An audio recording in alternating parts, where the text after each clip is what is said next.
Olá!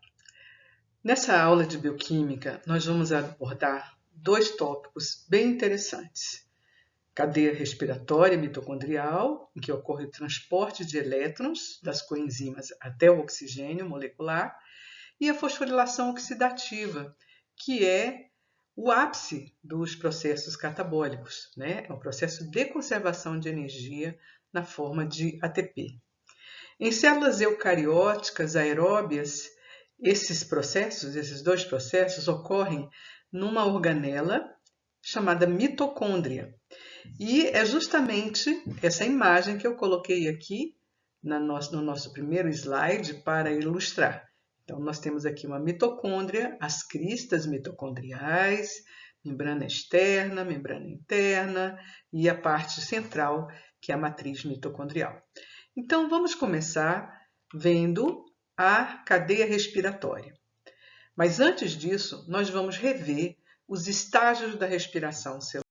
Então, para nos situarmos, vamos rever esses estágios da respiração celular. O primeiro estágio, ele envolve a degradação do esqueleto carbônico das diferentes biomoléculas. Então, nós temos aqui o esqueleto carbônico dos aminoácidos, dos ácidos graxos e aqui de um carboidrato, a glicose, que é justamente o esqueleto carbônico que nós estamos acompanhando. Então, nós vimos a glicólise, que gerou 2 moléculas de piruvato, não houve descarboxilação, e depois o piruvato entra na mitocôndria, sofre descarboxilação oxidativa, está aqui a saída de CO2, e gera esse esqueleto carbônico de 2 carbonos, que é o grupo acetil da molécula de acetil-CoA. Todos esses compostos, todas essas biomoléculas, então, nesse primeiro estágio, vão degradar seus esqueletos carbônicos a esse grupo acetil da molécula de acetil-CoA. No segundo estágio, nós temos a oxidação desse grupo acetil da molécula de acetil-CoA, onde, num ciclo, numa via cíclica chamada de ciclo do ácido cítrico, ou ciclo de Krebs, esse grupo acetil vai ser, então, oxidado a 2 moléculas de CO2 que estão aparecendo aqui. Nesse processo de oxidação, os elétrons são transferidos para quem? Para as coenzimas, que são transportadores transitórios de elétrons. Esses elétrons, então, são recebidos por NAD, que é reduzida a NADH, e por FAD, que é reduzida a FADH2. Então, aí termina, então, o segundo estágio da respiração celular. O terceiro estágio é justamente o estágio que nós vamos trabalhar hoje. Ele envolve a transferência dos elétrons dessas coenzimas reduzidas para um conjunto de moléculas que compõem a cadeia respiratória ou cadeia transportadora de elétrons. E esses elétrons, então, são transferidos através dessas moléculas até chegar ao oxigênio molecular, que é, então, reduzido à água. É por isso que a gente diz que o metabolismo é aeróbio, porque o oxigênio é o receptor final. Esse processo de transferência de elétrons é um processo espontâneo, então ocorre com liberação de energia, uma parte da energia é conservada na forma de ATP. E esse processo de conservação de energia na forma de ATP, acoplado à cadeia transportadora de elétrons, é chamado de fosforilação oxidativa. Então, são esses dois processos que fazem parte do terceiro estágio, que são o terceiro estágio da cadeia respiratória, que nós vamos, então, ver hoje, vamos abordar.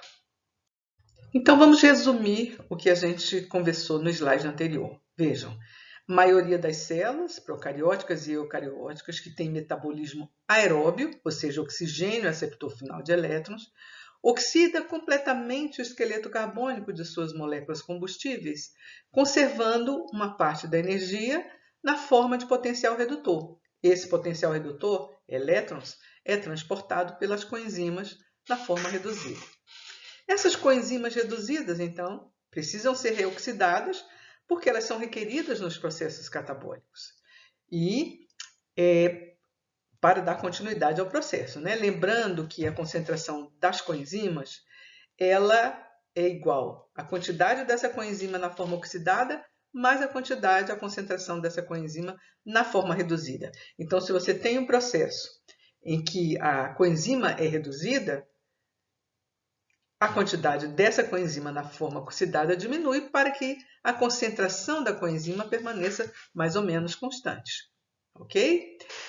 Depois, em células com metabolismo aeróbio, a reoxidação dessas coenzimas é realizada à medida que elas doam os elétrons para a cadeia respiratória, cujo aceptor final é o oxigênio, que ao receber esses elétrons, então, e retirar prótons do meio, ele é reduzido à água.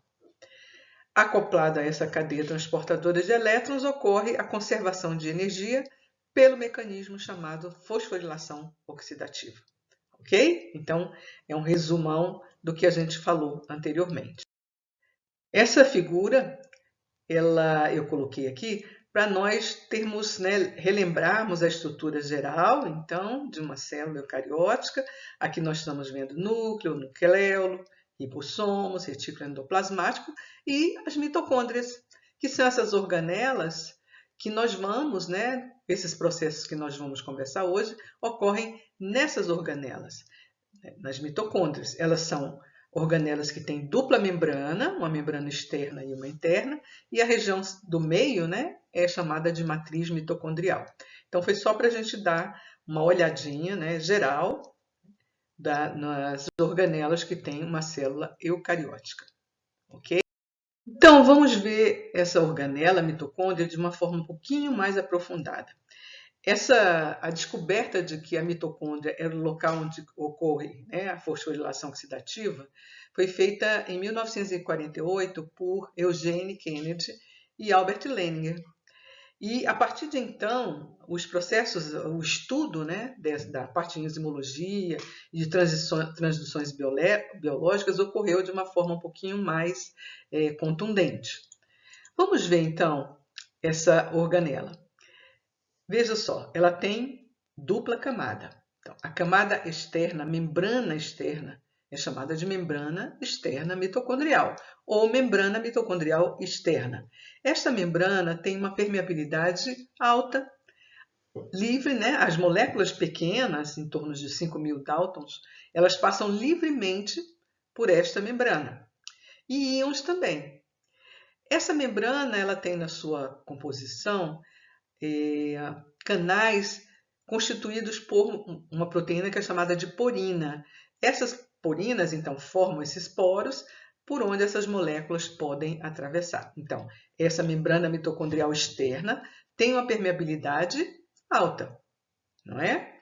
Tem esses poros, enfim, tem essa permeabilidade para essas moléculas. Depois disso, nós temos, então, a membrana mitocondrial interna, que eu estou mostrando aqui para vocês. Essa membrana sofre invaginações, estão vendo? Formando o que a gente chama de cristas mitocondriais. Essas cristas mitocondriais permitem, então, viabilizam o aumento da superfície nesta região. Essas cristas mitocondriais, aqui na região, na extremidade, existem alguns componentes importantes, como, por exemplo, os complexos que compõem a membrana, a cadeia respiratória. Eles ficam aqui nas cristas mitocondriais.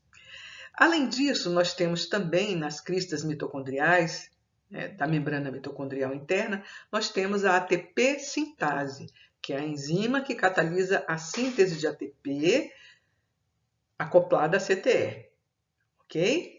O que mais que nós temos? Nós temos translocases importantes aqui, translocases de ATP, ADP, e temos também outros transportadores. O que mais que nós temos aqui? Nós temos que lembrar aqui, em relação a essa membrana mitocondrial interna, que ela é impermeável à maioria das moléculas pequenas, incluindo íons, incluindo prótons, por exemplo. E o que atravessa essa membrana, o que consegue atravessar essa membrana, consegue passar porque existem transportadores específicos. Então, a gente diz que é uma permeabilidade seletiva. Só passa o que tem transportador. Depois disso, nós vamos ver aqui, no centro, aqui no meio, no interior dessa organela, o que a gente tem é chamado de matriz mitocondrial. O que contém essa matriz? Por exemplo, né, o complexo piruvato desidrogenase. O piruvato não é descarboxilado na mitocôndria, aqui na matriz. O ciclo do ácido cítrico acontece na matriz mitocondrial, não é? Então, as enzimas do ciclo do ácido cítrico também estão aqui na matriz mitocondrial. As enzimas da beta-oxidação também, vocês ainda não estudaram essa parte, mas vão ver. Então, a beta-oxidação também acontece aqui na matriz mitocondrial. Então, nós temos muitas outras enzimas importantes para outros processos que nós não vamos trabalhar agora, que o que importa agora é a gente focar no que nós vamos trabalhar, que é cadeia transportadora de elétrons e a fosforilação oxidativa. Esses dois componentes, esses dois elementos, né? A cadeia transportadora de elétrons e a ATP sintase, eles estão aonde? Nas cristas mitocondriais. Essas cristas mitocondriais são interessantes. O número de invaginações, o número de cristas aumenta, né? Aumenta bastante quando existe uma demanda grande de energia, aumenta o número de cristas e aumenta o número de mitocôndrias também, ok? A mitocôndria tem muitas funções, tem um papel metabólico muito importante, é crucial para o funcionamento muscular, para a regulação do metabolismo energético, para o peso corporal, né? Ela, disfunções, qualquer comprometimento na função mitocondrial pode acarretar, né? Ele está relacionado a doenças neurovegetativas, melhor, neurodegenerativas, né? Câncer, diabetes, obesidade e até a teoria do envelhecimento tem uma base, né, que está na perda gradual da integridade da mitocôndria. Então, a mitocôndria está relacionada com muitos aspectos, muitos processos. Quando ocorre durante o crescimento e a divisão celular, as mitocôndrias também se dividem. E elas se dividem por fissão binária, que é o mesmo tipo de divisão bacteriana. Então, elas têm material genético próprio e quando, em algumas situações, né, essas mitocôndrias elas podem se fundir formando estruturas maiores. Uma outra coisa interessante é que, por exemplo, durante o estresse, em qualquer tipo de estresse, por exemplo, presença de inibidores da cadeia transportadora de elétrons, algumas mutações, nessas situações pode acontecer o que a gente chama de mitofagia, que é a degradação da mitocôndria. Ela então se degrada, mas ocorre a reciclagem de aminoácidos do material que compõe essa mitocôndria. Outra coisa importante, as mitocôndrias elas têm não só a função, ela é compartimento, a organela responsável então por uma grande produção de energia. Então é a usina de energia da célula. Mas ela tem outras funções também. Ela está relacionada com a termogênese, com a apoptose, né, com a síntese de algumas moléculas que têm um papel especial na célula. Okay? Aqui nessa figura, nós colocamos também, né, uma imagem. Essa imagem aqui é uma célula endotelial, né, da artéria pulmonar, colorida, né, quer dizer, corada com uma sonda fluorescente. E aqui, ó, tudo que vocês estão vendo em amarelo são mitocôndrias, em vermelho essa sonda cora, então, DNA, e em azul nós temos a actina. Ok? Nessa outra imagem aqui, letra C, né, nós temos mitocôndrias do músculo cardíaco aqui em azul. E na letra D, nós temos as mitocôndrias de hepatócitos. Ok? Então, mitocôndrias são organelas muito especiais, elas têm uma compartimentalização interna, elas têm uma membrana mitocondrial interna que tem permeabilidade seletiva, só passa se tiver um transportador que seja responsável pela passagem da molécula. Ok? Então, nós vamos ver os dois processos que nós vamos ver ocorrem na mitocôndria de células eucarióticas. Vamos começar então pela cadeia respiratória ou cadeia transportadora de elétrons. Como é que é constituída essa cadeia transportadora de elétrons? Veja, ela é constituída por moléculas, a maioria delas proteica, que estão organizadas em complexos. Essas moléculas estão inseridas onde? na membrana mitocondrial interna, né, no caso das células eucarióticas. Onde? Na região das cristas mitocondriais, né? Tá certo? E esses complexos da CTE? Como é que são esses complexos? Esses complexos geralmente são proteicos, né? Geralmente são proteínas integrais, mas eles têm uma característica interessante. Eles podem receber elétrons das coenzimas reduzidas. Quando eles recebem os elétrons das coenzimas reduzidas, eles fazem o quê? Se reduzem e as coenzimas se reoxidam. Essa transferência de elétrons é espontânea, ocorre liberação de energia. E essa transferência vai acontecendo entre esses componentes da cadeia transportadora de elétrons até o oxigênio, que é o aceptor final. Por que essa transferência é espontânea? Nós vamos ver já já. Além disso, né, esses complexos têm atividade catalítica. Então, a parte proteica é a parte com atividade catalítica, a parte enzimática.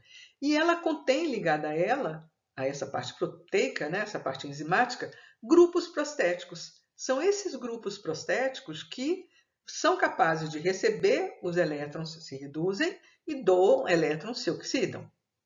Ok? Até, né? Então, eles recebem do componente anterior, transferem para o posterior.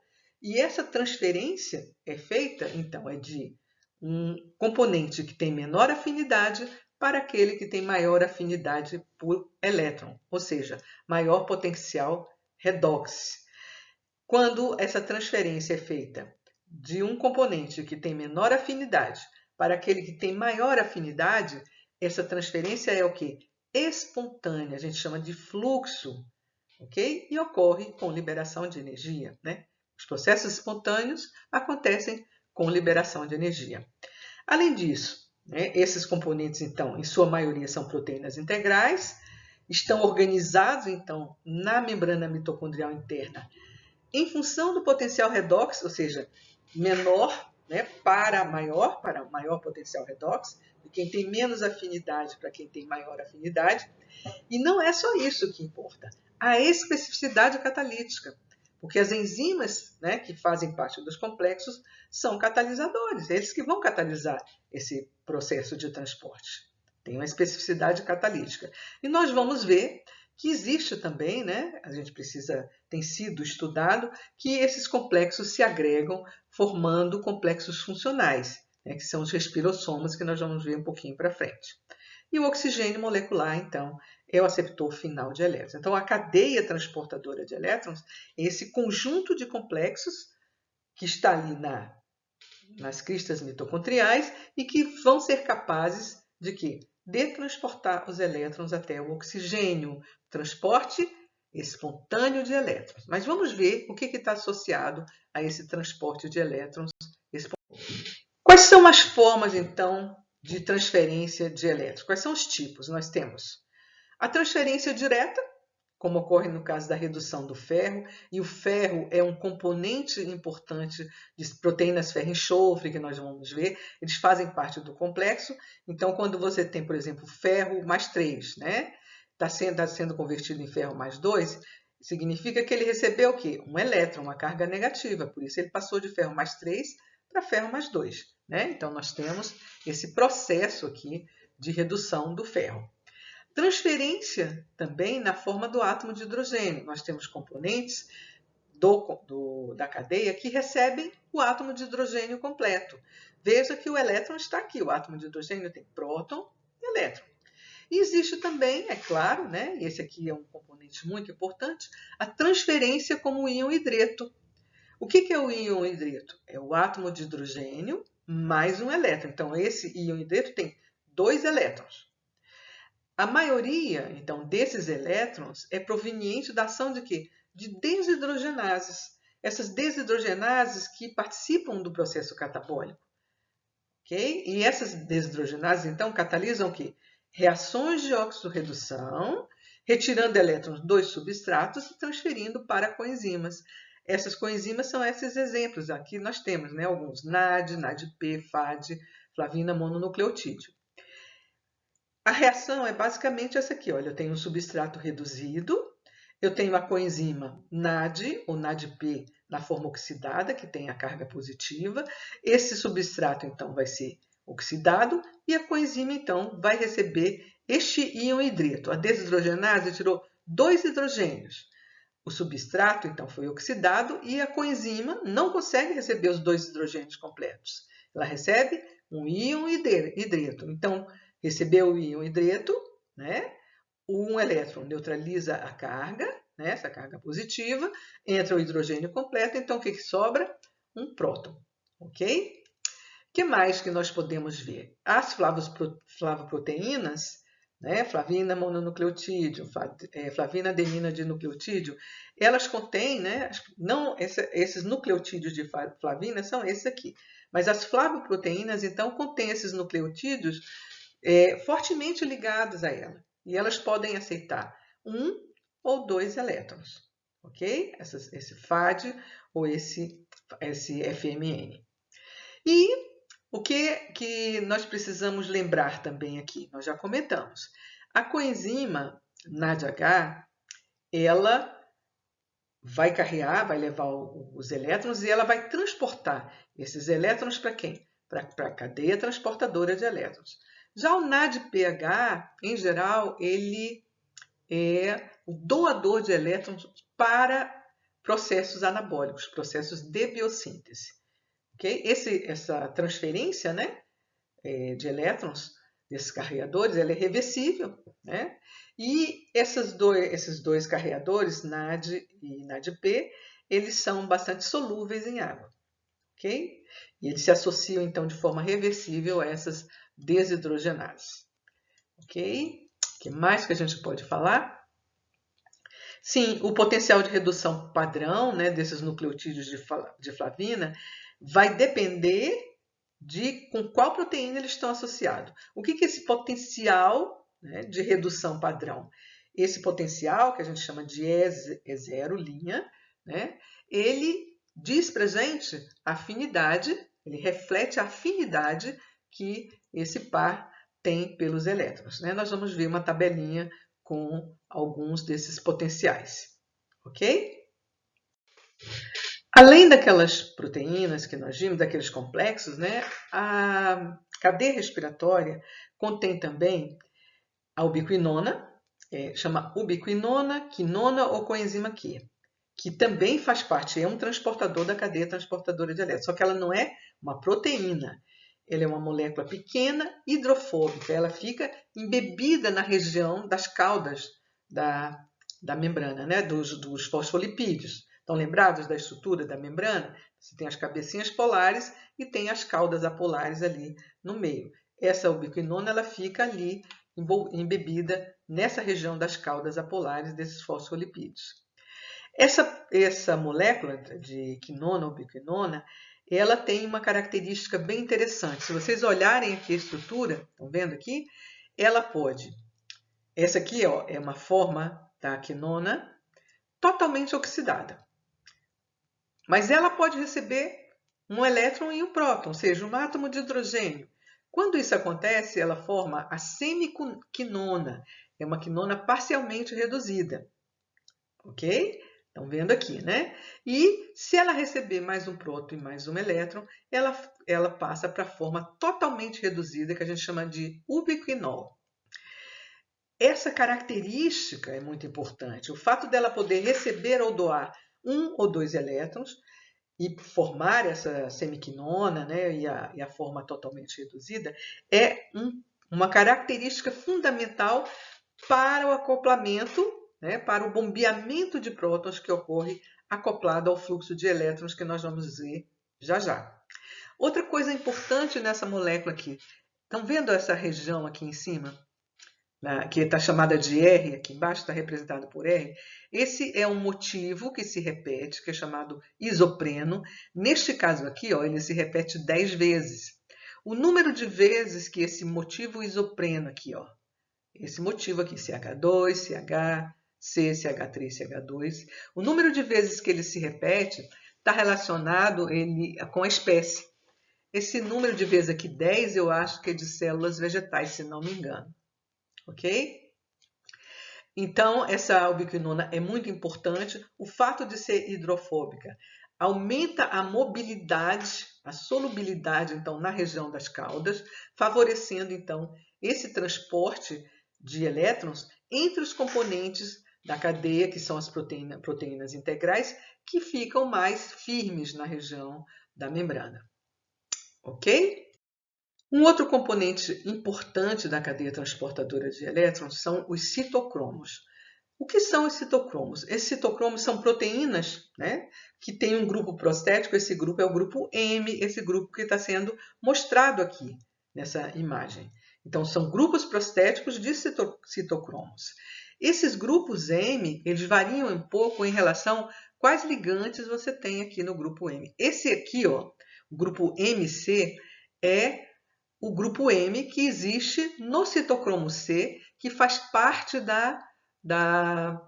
é um dos componentes, então, da cadeia transportadora de elétrons. Ele fica na face externa da membrana mitocondrial e ele tem boa mobilidade, né, na região hidrofílica. Esses dois grupos M aqui, ó, o MA e o MB, eles têm uma solubilidade menor e eles estão aqui, ó, com outros grupos associados. Eles são importantes na composição, então, né, compõem os complexos da cadeia transportadora de elétrons. Uma coisa interessante desses citocromos é que eles absorvem a luz, né, de forma diferente. Eles têm espectros diferentes de absorção. E essa característica é usada muito, né, muito usada para fazer detecções no laboratório. Okay? Aqui nós temos uma representação de um cromatograma, né, mostrando a absorção, né, de luz e o comprimento de onda. Tá certo? E veja, nós temos aqui, ó, o citocromo C na forma oxidada e aqui na forma reduzida. Né? Tem absorções bem diferentes, né? Mecanismos de absorção. Isso, né, em função também do estado reduzido ou oxidado que a gente tem aqui do ferro. Esse MA e o MB, em geral, eles não estão covalentemente ligados às suas proteínas, né, associados a ela, mas esse C aqui, ele está covalentemente ligado, tá bom? Então, nós temos um potencial de redução padrão do ferro, do M, né, que vai depender de com quem ele está interagindo, né, com quem esse M, com quem ele está ligado, né, em qual cadeia lateral. Então, esse é um outro componente da cadeia transportadora de elétrons. Lembrem, a cadeia transportadora de elétrons, ela tem a parte proteica, enzimática, que catalisa o processo de transferência, e os grupos prostéticos, que são os grupos que estão ligados a essa parte proteica, que efetivamente, então, vão receber o elétron, se reduzir, doar o elétron e se oxidar. Então, eles são os responsáveis por esse processo de transferência que é catalisado pela parte proteica do composto. Mas nós temos também na cadeia respiratória proteínas que contêm ferro, né, que a gente tem os centros ferro-enxofre, onde o ferro não está associado ao grupo M, ele não faz parte do grupo M, mas o ferro pode estar nessa forma que eu estou apresentando aqui para vocês. Ligado, por exemplo, ao enxofre da cisteína, da parte proteica, né, dos resíduos de cisteína da proteína. Ele também, né, esse ferro, pode se associar com enxofre inorgânico, ou seja, que não está ligado a nenhuma molécula, né, direto, e também ligado ao enxofre da cisteína, nessa outra organização que vocês estão vendo aqui. E também esse ferro pode estar associado de uma forma um pouco mais complexa, como vocês estão vendo aqui em D. Estão vendo? Essa organização aqui é bem mais complexa e mostra o ferro, né, associado às cisteínas, resíduos de cisteína da parte proteica e também a enxofre enxofre inorgânico, né? E nós temos formas de associação também diferentes. Esse tipo de organização, né, a gente chama de centros ferro-enxofre. E eles têm uma característica: quem vai receber e doar o elétron é o ferro. Então, ele recebe um elétron, né, se reduz, e doa um elétron, se oxida. ok? Então, a capacidade, quando o grupo prostético, né, é o ferro ligado dessa forma, a transferência que ele pode fazer é um elétron de cada vez, ok? São os centros ferro-enxofre, os centros de ferro-enxofre. Bem, mas como se verificou qual era a organização dos complexos na cadeia transportadora de elétrons? Tem várias formas de se estudar. Esse é um método que eu vou falar rapidinho para vocês. É um método para determinar a sequência desses transportadores ou carreadores de elétrons. Esse método utiliza inibidores. Então, aqui, por exemplo, no primeiro caso, é utilizada a rotenona. A rotenona inibe a transferência de elétrons do NADH para a quinona. Se isso acontece, né, se essa transferência não ocorre, significa que o doador vai se acumular na forma reduzida. Então, a gente, sabendo quem foi o inibidor que você colocou, e quando você faz a determinação, né, de quem está, qual é a molécula, né, qual é a espécie que aparece principalmente na forma reduzida, em maior quantidade, a gente sabe que é o componente que precede o bloqueio. Então, isso é feito com vários inibidores. Aqui, por exemplo, a antimicina A, ela bloqueia a transferência de elétrons entre o citocromo B e o citocromo C1. Então, o que vai acontecer? O citocromo B, que precede o bloqueio, vai estar reduzido. E o citocromo C1, a maioria deles na forma oxidada. E todos os demais que seguem aqui para frente. Mas esse citocromo B aqui, ó, que precede o bloqueio, você vai ter uma concentração maior na forma reduzida. E nós temos aqui também ó, o cianeto e o monóxido de carbono bloqueiam a transferência de elétrons para o oxigênio. Esses aqui ó, são componentes do complexo 4, que transporta para o oxigênio, transporta elétrons. Se isso é bloqueado, então eu tenho aqui o complexo 4, né, mais reduzido. Esses componentes aqui ficam mais reduzidos. Então, antes do bloqueio fica mais reduzido e após o bloqueio fica mais oxidado. Então, esse é um método, né, utilizando esses inibidores para quê? Para definir a sequência de transportadores de elétrons. Porque se nós formos pensar como é que a coisa acontece, se NADH transfere para a ubiquinona se reduz e o NADH se reoxida. A ubiquinona reduzida transfere então para citocromo B, ela se reoxida e o citocromo B se reduz. Citocromo B, né, reduzido, transfere para C1, então C1 se reduz, o citocromo B se oxida. C1 transfere para C, que se reduz, C1 se reoxida. C transfere para o citocromo A e A3, e esse C, então, se reoxida, e esses aqui se reduzem. Esse aqui, esse citocromo A e A3, transfere para o oxigênio, que se reduz à água, e esse componente aqui, então, se reoxida. Então, nesse processo, as moléculas que vão doando os elétrons vão se reoxidando e as que vão recebendo vão se reduzindo, até que a gente complemente a sequência toda dos transportadores da cadeia transportadora de elétrons. Então, quais são os complexos, né, os componentes proteicos que formam, então, a cadeia mitocondrial?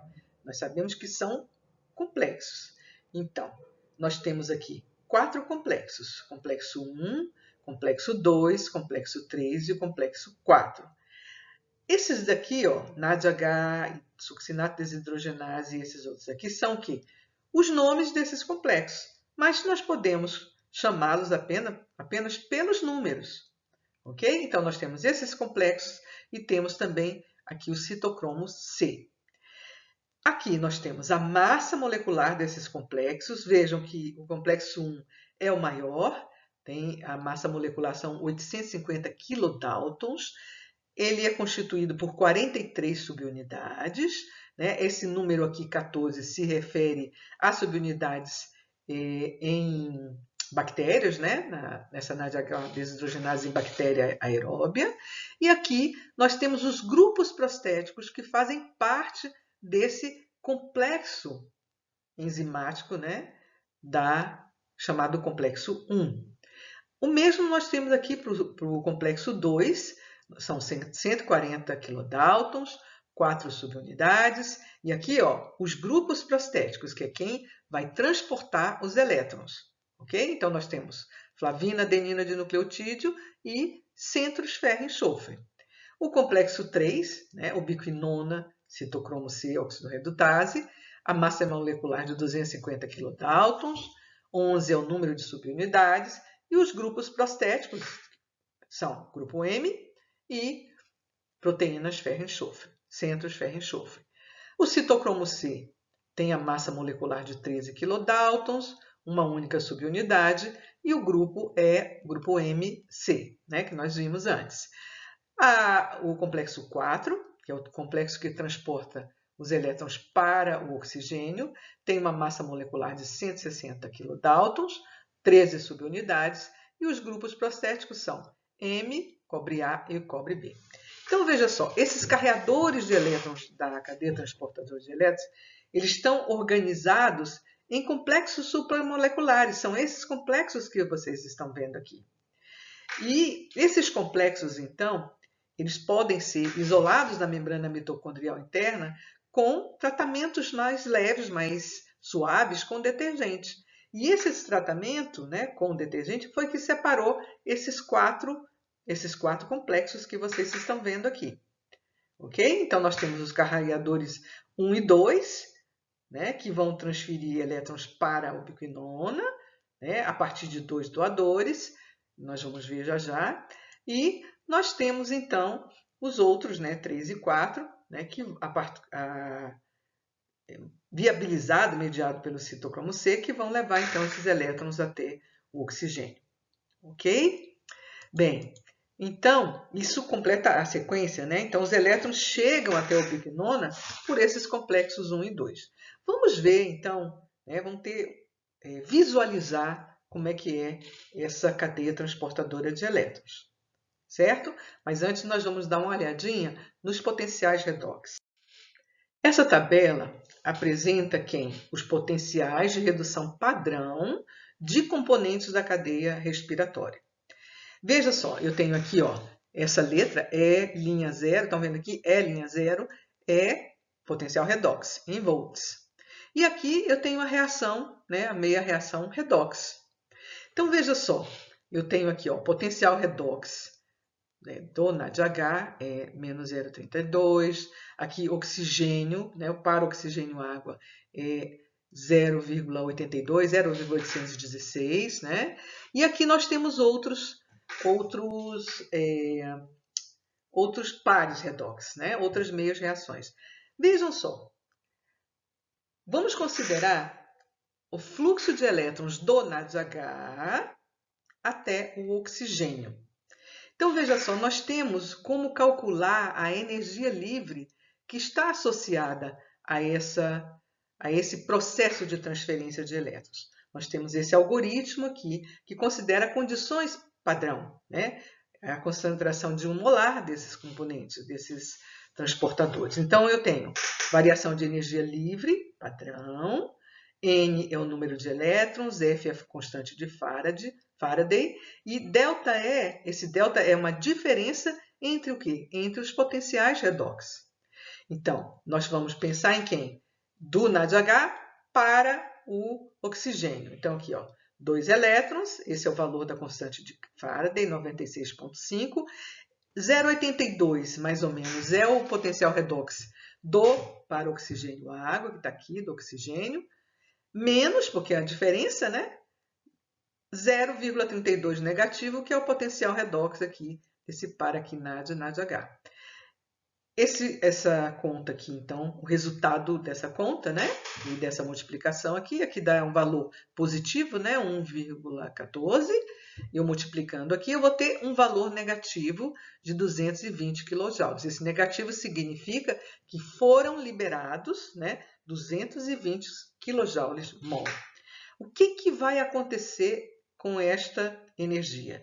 Por que foram liberados 220 kJ/mol? Por que é liberada a energia? Porque a transferência ocorre. O doador tem menos afinidade por elétrons do que o receptor. É um processo espontâneo. E nos processos espontâneos nós temos a liberação de energia. Nós vamos rever esse cálculo um pouquinho mais para frente. Bem, essa figura, ela resume essa nossa conversa. Ela resume o que nós falamos.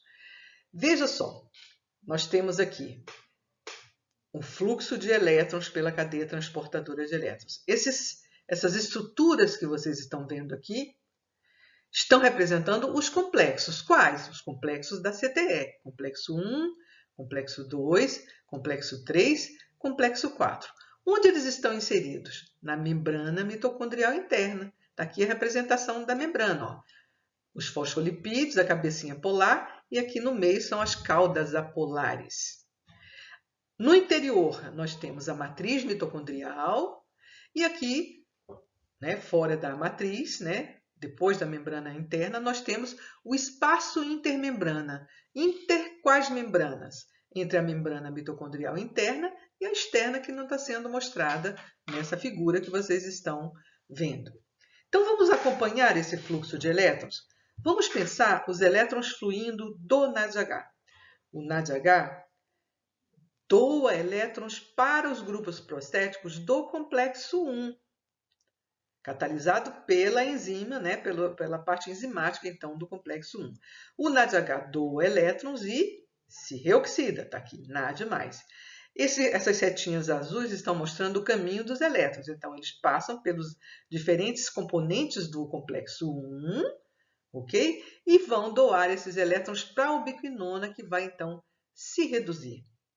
Nesse processo de transferência, é liberado energia, não se esqueçam disso. Esse é o complexo 1.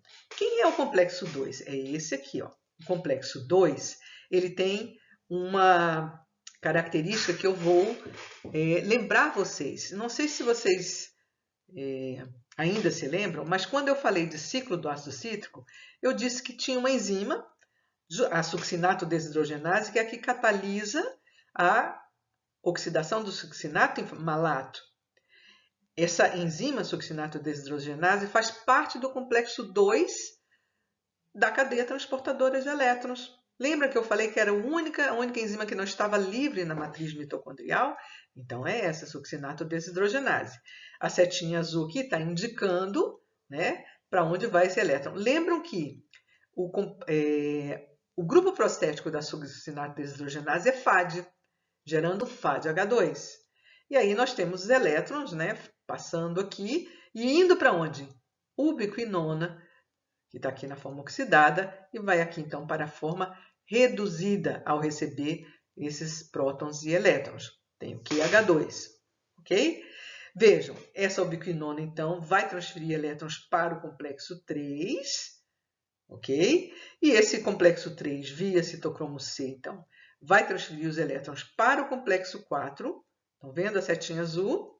Que, no final das contas, transfere elétrons para quem? Para o oxigênio, aqui está escrito meio de O2, porque é o oxigênio molecular, que é só um dos átomos, meio de O2, gerando água. Então, um par de elétrons, esse aqui é o caminho. Agora, vamos rever esse caminho. Esses processos de transferência de elétrons, processos espontâneos, envolvem, então, a liberação de energia. Vejam, boa parte da energia liberada nessa transferência do complexo 1 é usada para bombear prótons da matriz mitocondrial para o espaço intermembranas. Da matriz mitocondrial para o espaço intermembrana. Então, esse complexo 1 bombeia 4 prótons. E o complexo 2? O complexo 2, vocês estão vendo que não bombeia prótons. Ele tem outras funções, tem a função de transferir os elétrons do succinato, mas não está envolvido no processo de bombeamento de prótons da matriz mitocondrial para o espaço intermembranas. Mas eu tenho aqui, então, o complexo 3, bombeia quantos prótons? 4 prótons também. E o complexo 4? 2 prótons. Então, nós podemos resumir dizendo o seguinte: quando os elétrons são doados pelo NADH, fluem do NADH pela cadeia transportadora de elétrons, eles passam, então, complexo 1, ubiquinona, complexo 3, citocromo C, complexo 4, oxigênio. Veja, os elétrons do NADH não passam pelo complexo 2. Nesse processo de transferência de elétrons do NADH, são bombeados 4, 8, 10 prótons, ok? Se os elétrons são oriundos do succinato, esses elétrons, veja, eles seguem para quem? Para onde? Para a ubiquinona, complexo 3, bombeia 4 prótons, complexo 4, 2 prótons. Então, o resultado desse fluxo de elétrons do succinato é o bombeamento de 6 prótons. Com qual energia? Energia do fluxo de elétrons.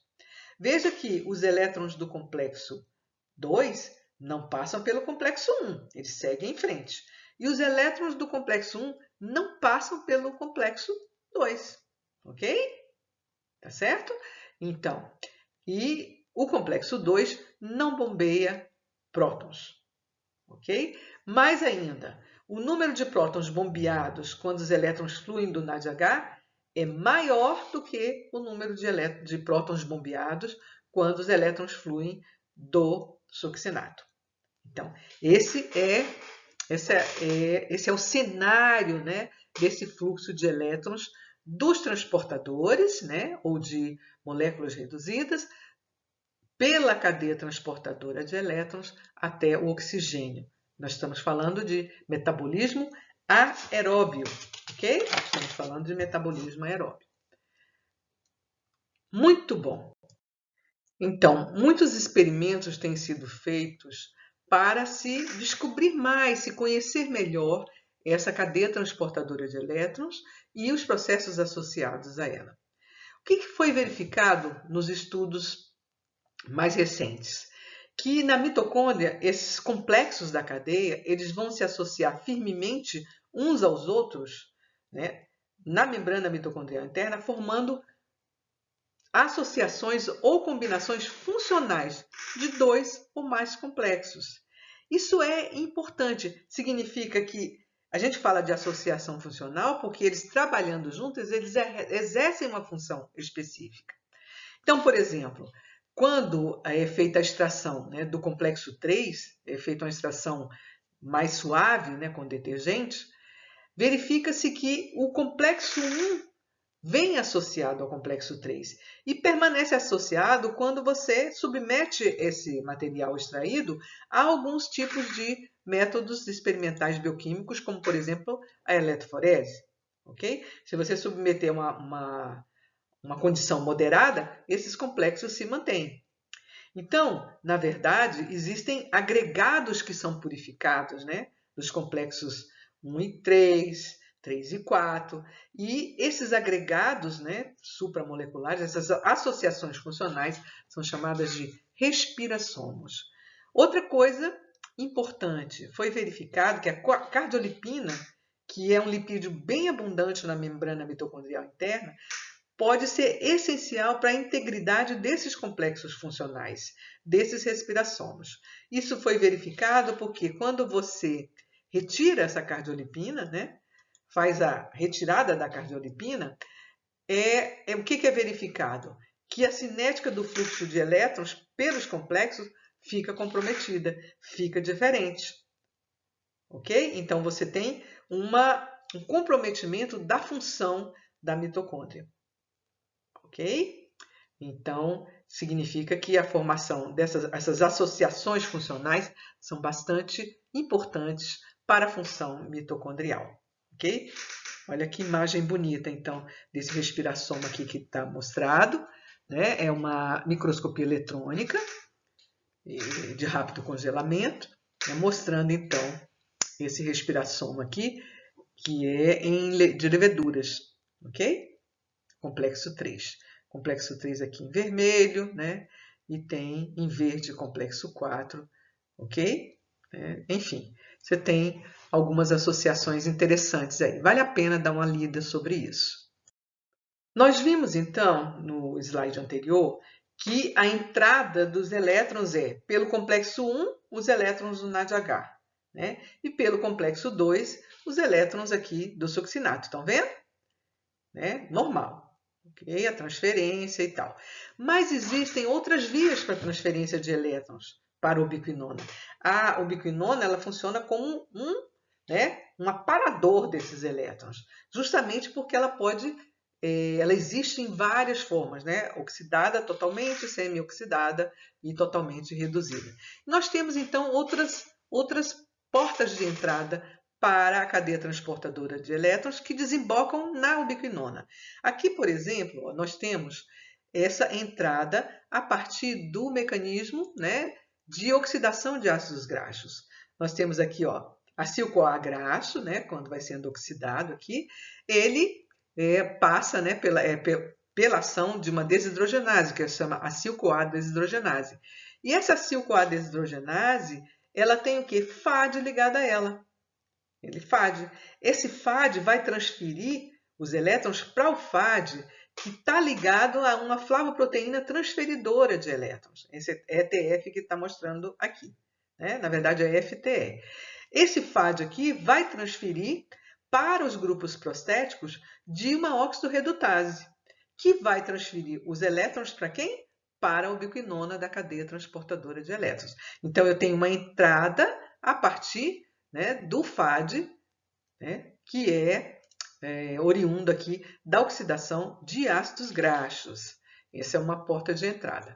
Mas nós temos também uma outra porta de entrada. Olha, veja aqui, glicerol 3-fosfato.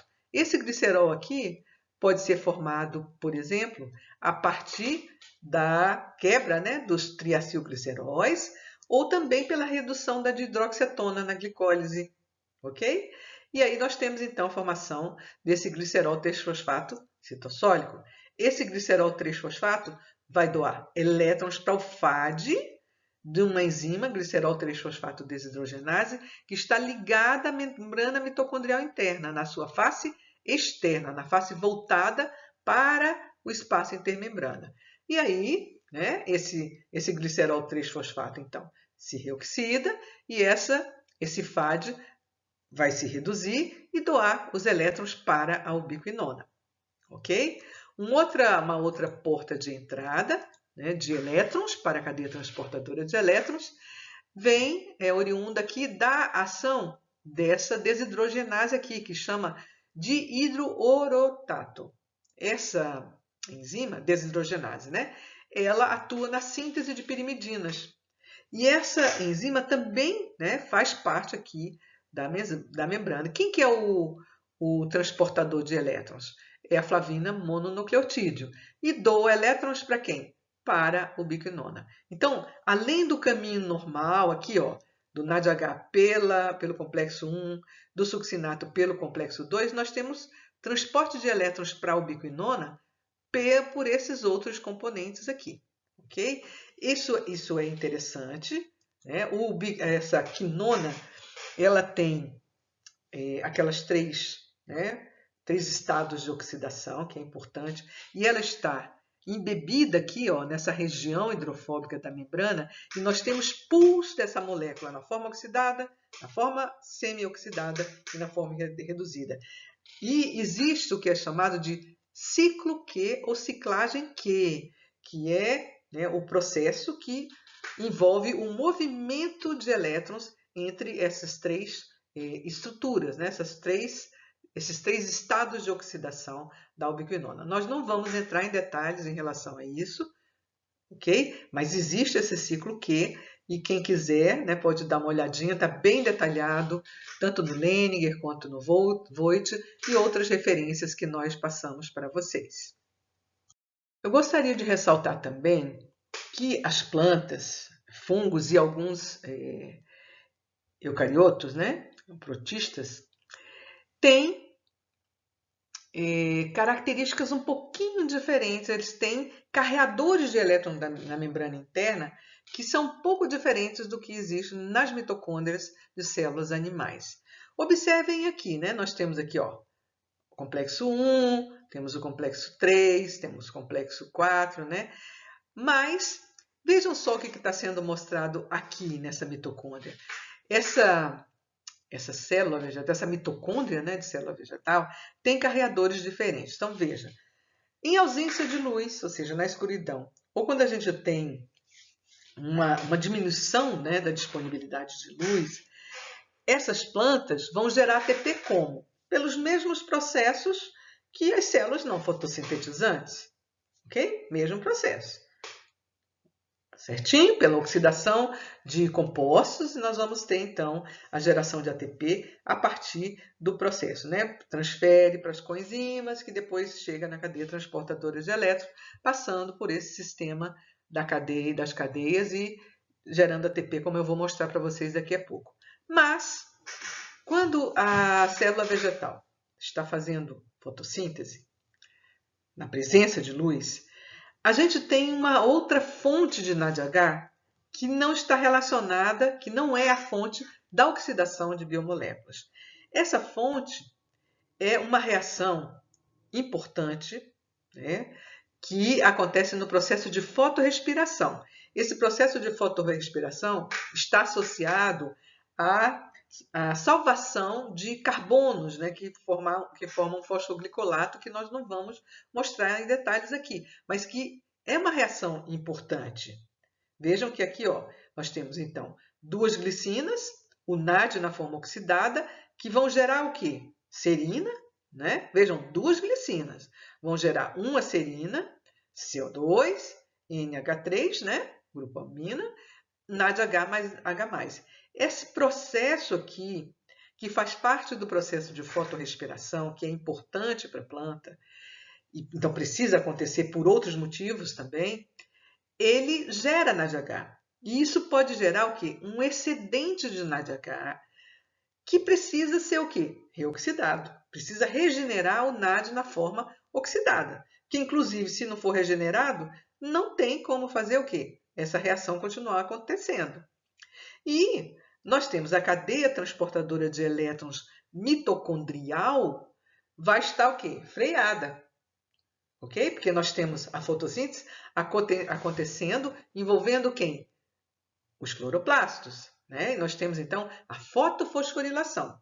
E o que nós temos aqui, então? A transferência de elétrons, então, vai ser feita de forma direta aqui para a ubiquinona. Então, você tem uma transferência de elétrons direta para a ubiquinona, né? Que vai transferir, então, para essa oxidase, que vai transferir para o oxigênio, gerando calor.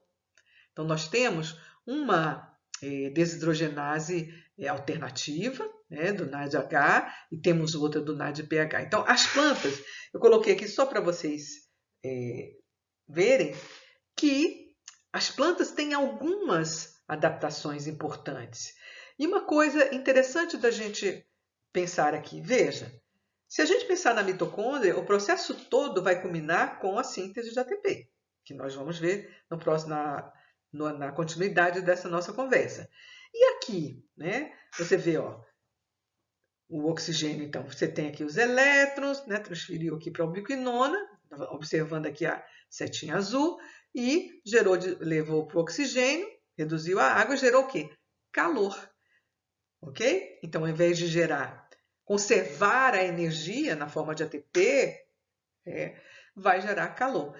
Existem algumas plantas, para algumas plantas, né, esse calor tem uma função importante em algumas plantas. Ok? Outra coisa interessante é que essa oxidase alternativa aqui, ó, ela não é inibida por cianeto como a oxidase, né, o complexo 4 aqui das nossas mitocôndrias. Ok? Das mitocôndrias de células animais. Tá bom? Bem, vamos então rever os cálculos, né, que nós fizemos anteriormente, olhando a cadeia, aquela tabela de potencial redox.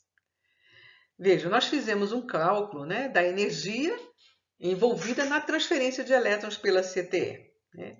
E nós vimos que essa energia que é transferida, se a gente pensar no NADH, ela é da ordem de 220 kJ. Se a gente pensar, por exemplo, no succinato, é em torno de 150 kJ também. Você pode usar aqui os valores para o succinato, que você vai encontrar mais ou menos 150 kJ. Veja só. Então, nós podemos dizer o quê? Que boa parte, ou a maior parte da energia liberada no processo de transporte de elétrons é utilizada como? Para bombear prótons. De onde para onde? Da matriz mitocondrial para o espaço intermembranas. Vocês viram que o complexo 1 bombeia 4 prótons, complexo 2 não bombeia prótons, complexo 3 bombeia 4 prótons e o complexo 4, 2 prótons. Então, na transferência de elétrons do NADH até o oxigênio, a quantidade de energia que é liberada, boa parte dela é usada para bombear prótons da matriz para o espaço intermembrana, ok? E vamos lembrar que a membrana mitocondrial interna ela é impermeável a prótons. E como é que passou então? Porque nesse bombeamento, primeiro que você gasta energia, né, para bombear esses prótons, a energia do fluxo de elétrons. E segundo, nessa transferência, você tem mudanças conformacionais das enzimas, né, e na transferência de elétrons de componentes que têm o hidrogênio completo e vão transferir para um componente que só recebe o elétron, o próton vai sendo transferido para o espaço intermembrana. Então, o que acontece? Como o próton não pode retornar, para retornar ele precisaria de energia, o que a gente forma ali? Um gradiente de prótons entre a matriz mitocondrial e o espaço intermembrana. Um gradiente de prótons através da membrana mitocondrial interna. Vou ter mais prótons no espaço intermembranas do que na matriz mitocondrial. Ok? E isso, né, a formação desse gradiente, mostra para a gente o quê? Primeiro, olhando esse processo, a gente vê o quê? Que a energia que estava nas coenzimas, NADH, ou que estava no succinato, está onde agora? Nesse gradiente. Nos componentes desse gradiente de prótons. Ok? Bem, então vamos para frente conversar mais um pouquinho. Então, a energia estocada no gradiente de prótons, né? Aqui está mostrando uma proteína bombeando prótons de um espaço para outro. Veja, nós vamos então dizer que a energia está estocada no gradiente de prótons. Essa energia estocada aqui é chamada de força próton motriz. Veja só o que acontece aqui nesse gradiente de prótons. Quando é bombeado, né, um íon, né, carregado, ele está levando a carga positiva. Então, nós podemos dizer que essa região, essa face externa da membrana, ela vai ficar, em termos relativos, mais positiva do que essa face aqui. Ok? Porque eu estou levando carga positiva para lá. Além disso, como esse íon bombeado é H+, a gente sabe que o H+ está relacionado com pH, né? Nós podemos dizer que esse bombeamento gerou uma diferença de pH. Então, nós temos uma energia estocada no gradiente, que é chamada de força próton-motriz, e esse gradiente de prótons é constituído por dois componentes. A energia potencial química, né, da diferença dessa espécie H+, e a energia potencial elétrica, que tem a ver com essa separação de cargas. Ok? E vejam, esse H+ não pode voltar, porque se ele voltasse, eu não formaria o gradiente. O gradiente é essa diferença de concentração através de uma membrana. Okay? Então, nós podemos dizer que existe uma variação de energia livre associada à criação desse gradiente eletroquímico. E essa variação de energia livre, que é exatamente a força protomotriz, ela pode ser representada por esse algoritmo que vocês estão vendo aqui.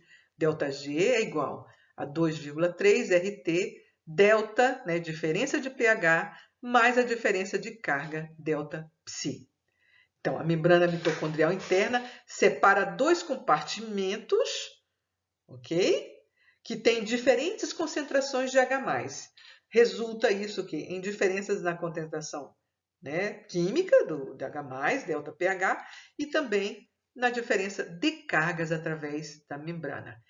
Como eu aumento, eu tenho essa diferença, qual seria a tendência dos H+? Voltar para a matriz, para que nós tivéssemos o quê? Um equilíbrio, um balanço entre as cargas. Só que a membrana é impermeável a prótons. Mas a força que empurra os H+ de volta à matriz, ela é chamada de força próton-motriz. E ela é tanto maior quanto maior for essa diferença de gradientes. Então, nós podemos dizer, por exemplo, que o fluxo de elétrons do NADH, que bombeia 10 prótons, gera um gradiente maior do que o fluxo de elétrons do succinato, que bombeia 6 prótons. Ok? Essa é uma conversa interessante, são aspectos químicos, nós não vamos aprofundar, mas tem somente mais uma coisinha que eu gostaria de falar aqui. Vocês estão vendo, ó, lado N, por quê? Porque você tem esse lado aqui, né? Ele tem menos próton, ok? Ele está mais negativo comparado com o lado aqui da membrana, do espaço intermembranar, ok? Bem, é isso. Então, essa é a questão relacionada ao gradiente de próton. Então, chegou a hora da gente falar na teoria quimiosmótica, que foi proposta por Peter Mitchell. Essa figura simpática que eu coloquei aqui para vocês verem, né, a face dele, sorridente, né, que essa teoria é um divisor de águas em bioquímica. Na verdade, em todas as áreas que estudam esses processos que envolvem conservação de energia. O que ele mostrou com a teoria quimiosmótica é como a energia das coenzimas reduzidas, como é que essa energia do potencial elétrico, né, do potencial redox, é convertida em ATP, moeda metabólica. Porque esse era um grande mistério e que foi desvendado a partir da proposta de Peter Mitchell, né, que foi testada, né, que foi corroborada, várias hipóteses surgiram, nenhuma passou a do Peter Mitchell, e hoje tem muitos estudos, né, que dão continuidade a isso, as propostas do Peter Mitchell, e nós temos também, por exemplo, o modelo de Paul Boyer, que vocês vão ver, nós vamos ver ainda hoje. Então vamos ver o que Peter Mitchell propôs, como é que ele mostrou, né, o que ele quis, como é que ele mostrou para a gente que isso acontecia, como é que eu tenho essa transdução da energia do potencial redutor para a energia na forma de ATP. Essa imagem representa para nós, está representando o modelo quimiosmótico. Por que a gente fala modelo quimiosmótico? Porque está mostrando a cadeia transportadora de elétrons, que não é a proposta do Peter Mitchell, já se conhecia a cadeia transportadora de elétrons, e nós vemos aqui, ó, os componentes da cadeia transportadora de elétrons, complexos 1, 2, 3, né, ubiquinona, citocromo C, complexo 4. E nós estamos vendo, então, esses complexos inseridos na membrana mitocondrial interna. Esse espaço aqui é a matriz mitocondrial, lado N, e esse lado aqui, né, para onde estão sendo bombeados os prótons, é o espaço entre as membranas mitocondrial interna e externa, por isso é chamado de espaço intermembranas. Nós estamos vendo mais um personagem aqui nesta membrana. Quem é? A ATP sintase, ou FO-F1 ATP sintase. Essa unidade FO tem esse índice O porque é uma unidade inibida por oligomicina. E a unidade F1, né, é a unidade catalítica. Estão vendo aqui? Ó? É a unidade que catalisa a conversão de ADP mais fosfato inorgânico em ATP. Bem, então vamos ver como é que o processo acontece. Essa é uma representação simples da teoria quimiosmótica aplicada às mitocôndrias. Ok? Então vejam só. Durante o fluxo de elétrons que vocês estão vendo aqui, ó, pelas setinhas azuis que estão mostradas aqui, do NADH ou do succinato, podemos acompanhar essas setas por todos esses complexos aqui, até que esses elétrons cheguem ao oxigênio. Nós temos liberação de energia e boa parte dessa energia é usada para bombear prótons da matriz mitocondrial para o espaço intermembranas. Então, o fluxo de elétrons é espontâneo e o bombeamento de prótons não, ele gasta energia. A energia qual? Liberada pelo fluxo de elétrons. Então, complexo 1 bombeia 4, complexo 3, 4 prótons e o complexo 4, 2 prótons. Isso quando os elétrons são oriundos do NADH. Então, o NADH doa seus elétrons e se reoxida. Né? No complexo 1, o succinato doa seus elétrons para o FAD da succinato desidrogenase do complexo 2 e se oxida a fumarato. Ok? E esses elétrons, então, vão chegar até o oxigênio. Quando os elétrons fluem né, partem do succinato, são bombeados 6 prótons, 4 pelo complexo 3 e 2 pelo complexo 4, gerando então um gradiente de prótons. Como a membrana mitocondrial interna é impermeável a prótons, a gente forma um gradiente de prótons e isso gera uma força próton-motriz que empurra os H+ de volta para a matriz. Só que ele não pode passar por nenhum desses lugares. Mas, agora que nós estamos vendo aqui a FO-F1 ATP sintase, a gente sabe que a FO é uma unidade condutora de prótons. Esses H+ podem passar por FO. Estão vendo aqui? N prótons, são os prótons passando por aqui. E essa passagem dos H+ por FO viabiliza o processo catalítico de F1, né, que nós vamos ver, é uma catálise rotacional, que vai permitir a síntese de ATP a partir de ADP e fosfato inorgânico. Então, eu preciso de ADP e fosfato inorgânico na matriz. Essa síntese de ATP, então, é impulsionada por quem? Pela força protomotriz. E essa força protomotriz tem esses dois componentes, diferença de pH e diferença de carga entre esses dois compartimentos. Então, Peter Mitchell fez essa proposta.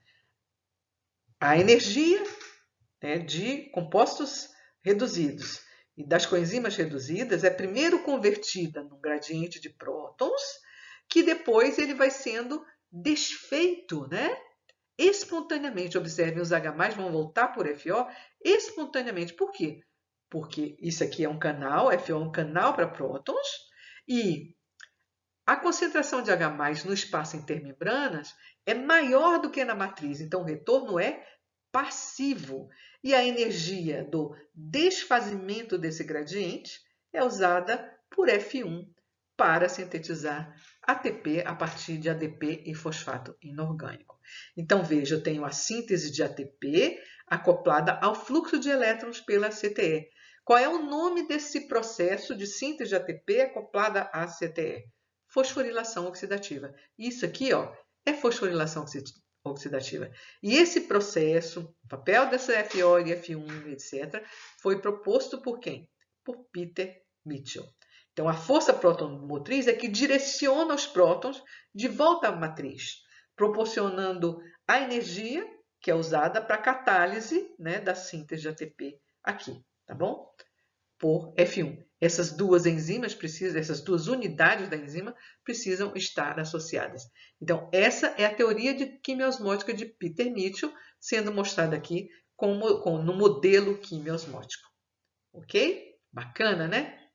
Realmente fantástico esse processo. Você precisa ter conhecimento de química. É bem interessante, né? Ok? Então, vamos em frente. Vamos falar um pouquinho mais de algumas coisas. Mas o ponto culminante, o ápice da nossa aula, é essa teoria quimiosmótica de Peter Mitchell, tá bom? Nós vamos finalizar já já. Essa tabela mostra alguns inibidores, alguns compostos que interferem na fosforilação oxidativa, ou seja, na síntese de ATP.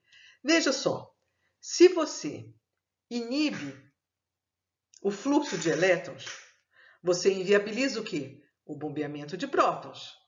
E os prótons, né? A formação do gradiente é essencial para a síntese de ATP. Então, se você inibe o fluxo de elétrons pela CTE, você inibe também a síntese de ATP. Os processos são acoplados. O que acontece com um se reflete no outro. Então, se você inibe a transferência de elétrons usando cianeto ou monóxido de carbono, que vão inibir a transferência no complexo 4, inibe a citocromo oxidase, ok? Então, você interfere na fosforilação oxidativa. Antimicina A também bloqueia a transferência de elétrons. Rotenona, amital, todos eles impedem o fluxo de elétrons pela CTE, ok? Mas nós também outros compostos que inibem a ATP sintase. Por exemplo, aqui, ó, oligomicina. Oligomicina inibe a unidade FO da FO-F1 ATP sintase. Ora, se inibe a passagem dos prótons, né, você não vai ter o aproveitamento da energia do gradiente para a síntese de ATP. A venturicidina também inibe FO, ok? unidade FO. A aurovertina inibe F1, então inibe a fosforilação oxidativa, que nada mais é do que a síntese de ATP acoplada a CTE. E existem também agentes que são chamados agentes desacopladores, ok?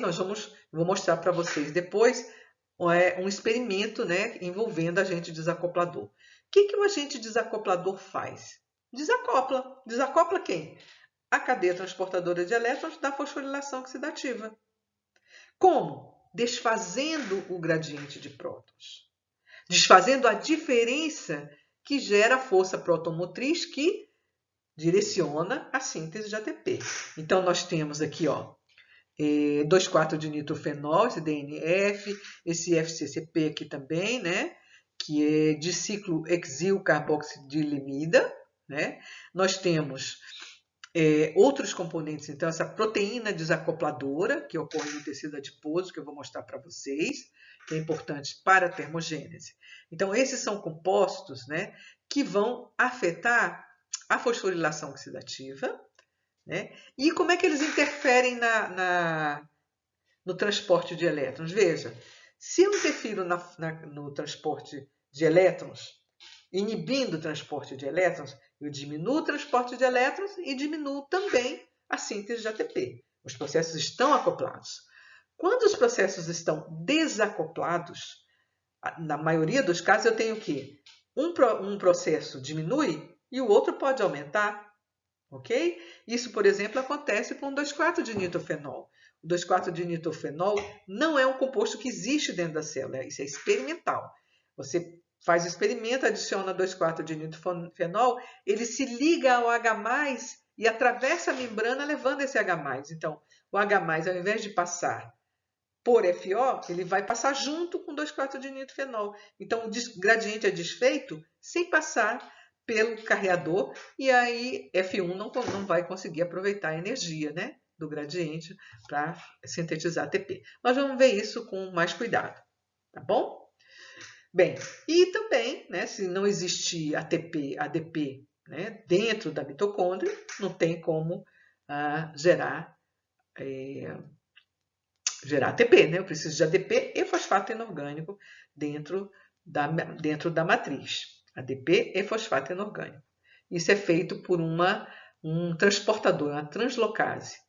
Ok? Então, essa tabelinha é bom vocês darem uma olhadinha depois, com cuidado, e olharem o que cada elemento faz, para vocês terem uma ideia, né? Cianeto, né, foi usado muito tempo aí para a pessoa morre por quê? Por que a pessoa morre quando tem esse inibidor? Porque ela não sintetiza ATP, e o ATP é essencial para a manutenção do trabalho celular. Sem ATP, né, que é a energia metabólica, e aí, como é que você faz? Para tudo, né? Ok?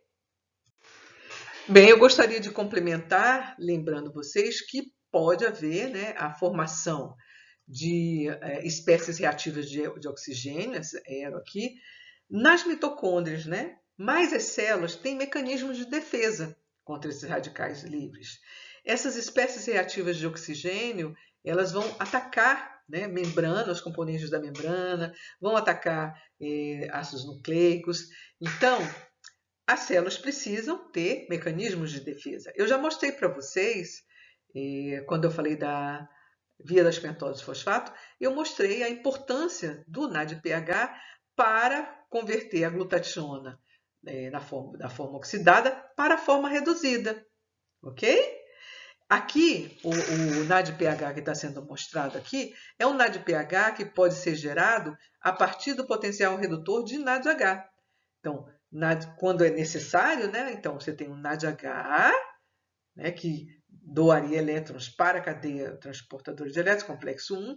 Algumas vezes, esse NADH pode fazer o quê? Doar seu potencial redutor para NADP+, o NADP+, se reduz a NADPH e o NADH se reoxida, que é importante se reoxidar. Só que nesse processo aqui não tem conservação de energia na forma de ATP, né? Porque para isso acontecer, os elétrons têm que, né, fluir pela cadeia. Vejam que aqui eu tenho uma enzima, é uma transhidrogenase, que está associada à membrana mitocondrial interna, né? Nicotinamida nucleotídeo transdesidrogenase, né? Que faz essa transferência de elétrons entre coenzimas.